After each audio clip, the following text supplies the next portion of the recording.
Greetings everyone, my name is Rahul Mishra.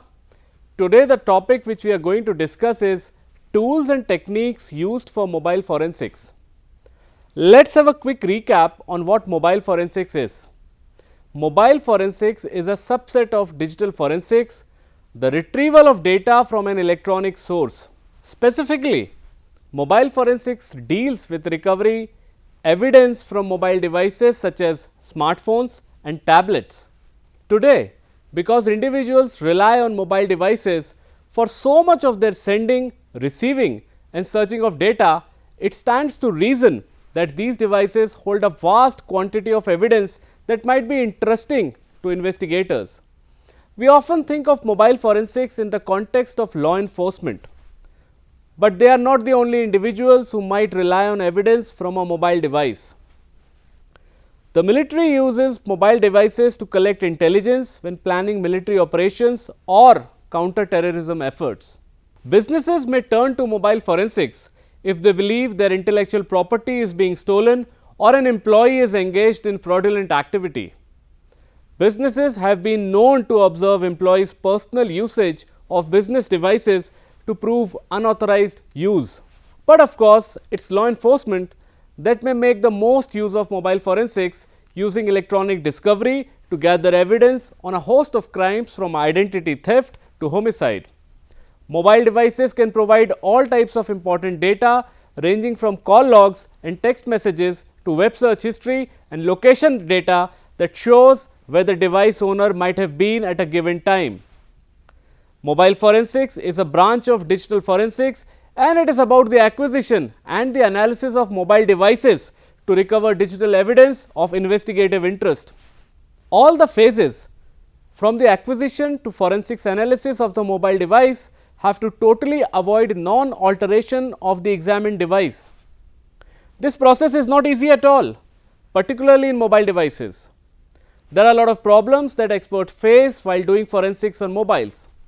The main reasons are: the continuous evolution of mobile device technology allows the commercialization of new mobile phones, which creates new digital investigative problems.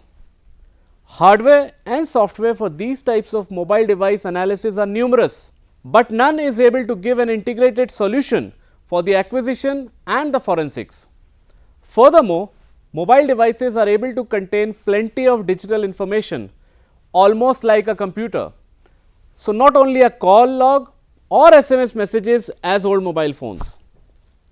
Many of the digital information in a smartphone is reliant on applications installed on it, which evolve in such a variety that analysis software is not able to support them completely. Due to these problems, there are a lot of tools available for free or paid which serve specific purposes only. Now, what are the different techniques or approaches used by an investigator on a mobile device to extract information? For that, we must know what type of information is available on the mobile phones.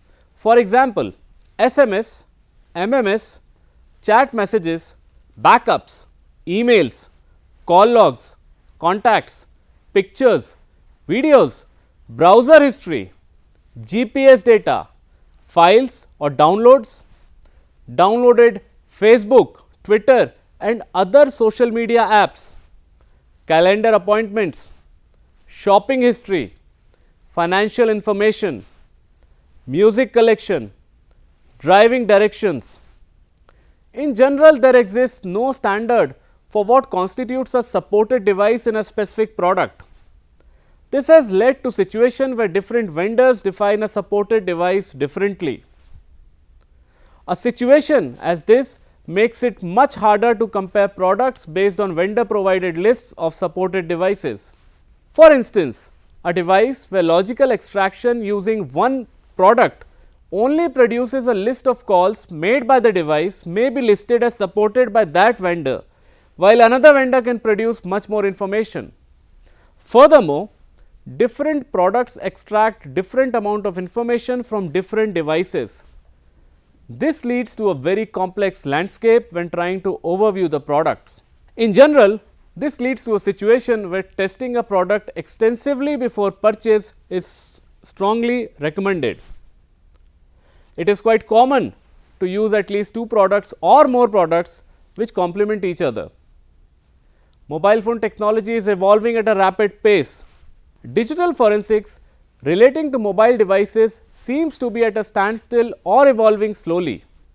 For mobile phone forensics to catch up with release of cycles of mobile phones, more comprehensive and in-depth framework for evaluating mobile forensics toolkits should be developed, and data on appropriate tools and techniques for each type of phone should be made. For mobile phone forensics to catch up with release cycles of mobile phones, more comprehensive and in-depth framework for evaluating mobile forensics toolkits should be developed, and data on appropriate tools and techniques for each type of phone should be made available in a timely manner. The different techniques of forensics include: first is manual extraction. This type of extraction requires a lot of costly hardware, which mainly includes a camera fixed to a stand and connected to a computer. The manual extraction techniques allow investigators to extract and view data through the device's touchscreen or keypad. At a later stage, this data is documented photographically. Furthermore, manual extraction is time consuming and involves a great probability of human error. For example, the data may be accidentally deleted or modified during the examination. Logical extraction. This is mostly software based. In this technique, the investigators connect the cellular device to a forensics workstation or hardware via Bluetooth or USB cable. The computer, using a logical extraction tool, sends a series of commands to the mobile device. As a result, the required data is collected from the phone's memory and sent back to forensics workstation for analysis purposes. Hex dump. A hex dump, also called physical extraction, extracts the raw image in the binary format from the mobile device.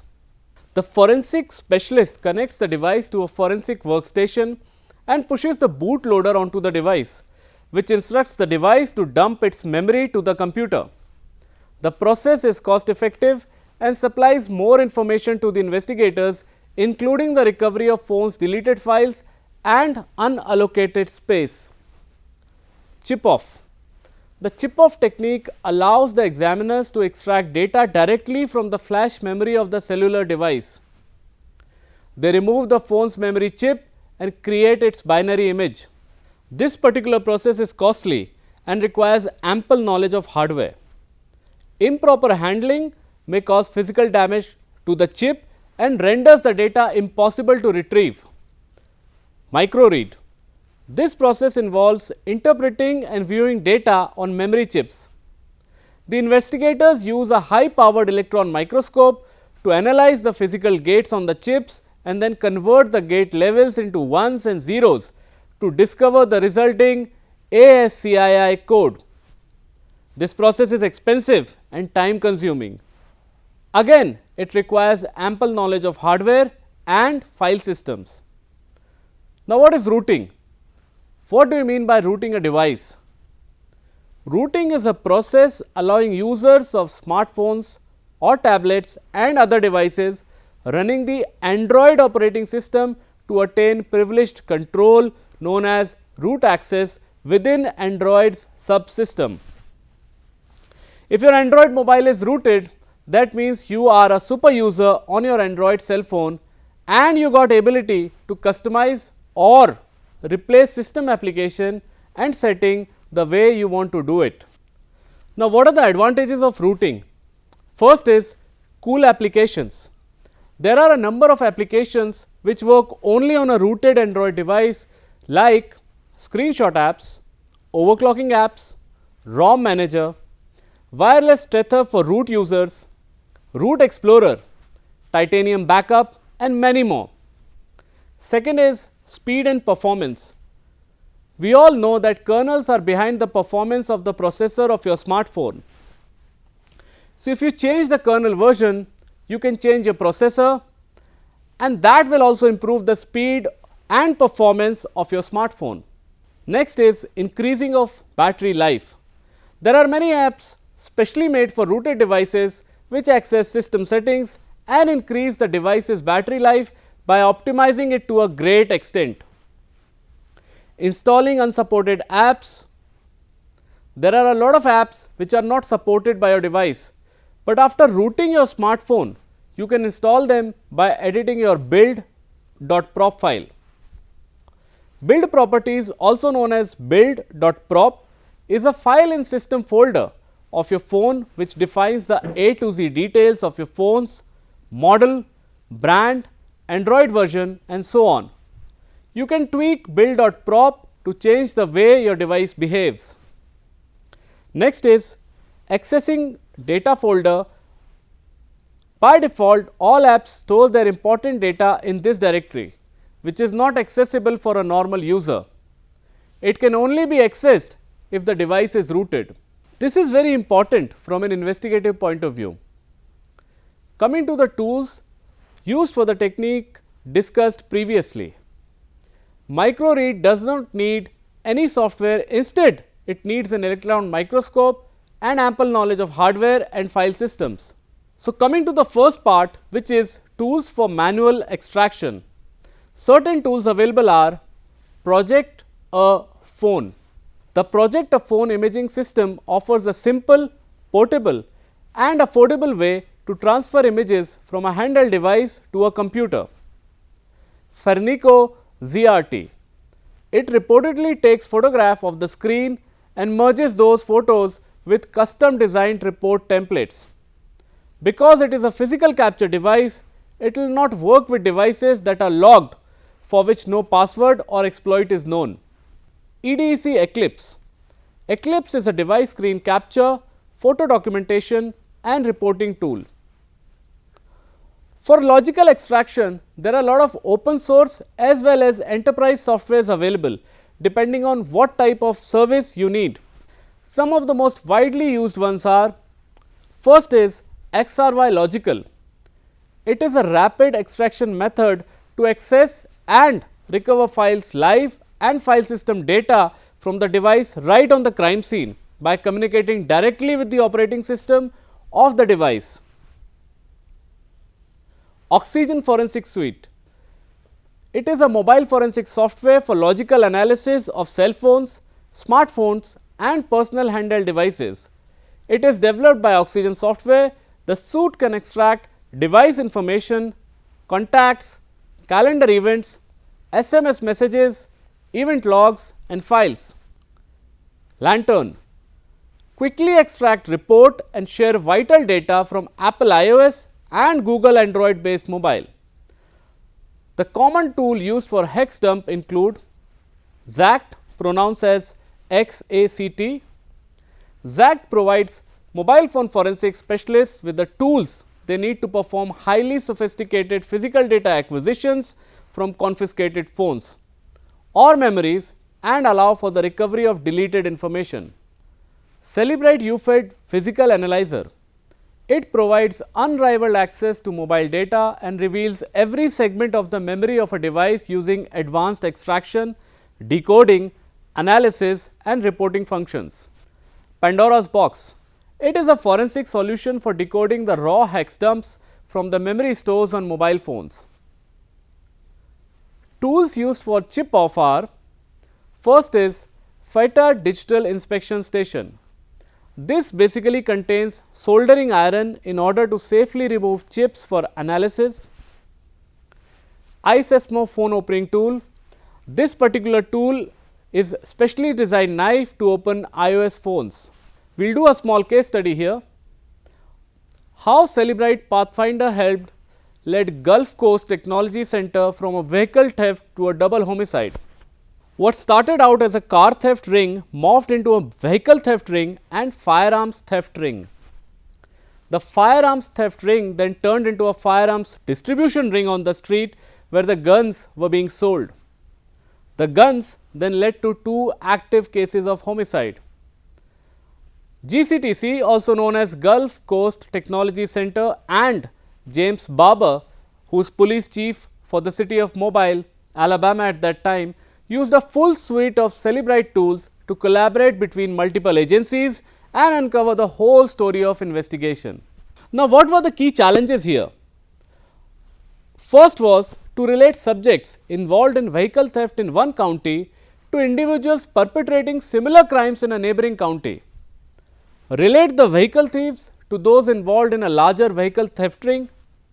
Relate those in the vehicle theft ring to those suspects in a related firearms distribution ring, and relate those involved in the firearms distribution ring to two open homicide cases. Digital solutions deployed: Cellebrite Pathfinder and Cellebrite Premium. We'll do a small case study here. Leicestershire police find a teenage girl's killer using digital evidence and digital intelligence workflows. With strong processes and technologies for accessing, managing and analyzing digital evidence, police in Leicestershire, United Kingdom used digital intelligence to disprove the suspect's claim of innocence, locate the crime scene and generate evidence that led to suspect's convictions for murder and online grooming. Now, what were the key challenges? Suspect's claim of innocence. Now, despite the discovery of incriminating evidence, the suspects denied ever physically meeting with the victim. Second, locating the crime scene. After the victim went missing, the location of the crime scene and body remained a mystery. Third, multiple suspects. After claims of innocence from the first suspect, another suspect was brought to light. Now, what were the solutions deployed here? The main solutions deployed here were Cellebrite UFED Touch, Cellebrite Physical Analyzer, Cellebrite Responder, Responder Kiosk, Cellebrite UFED Cloud, Cellebrite Premium and Cellebrite Advanced Services. We will do another case study here. Colombian authorities used digital evidence to convict high profile suspect in child prostitution case.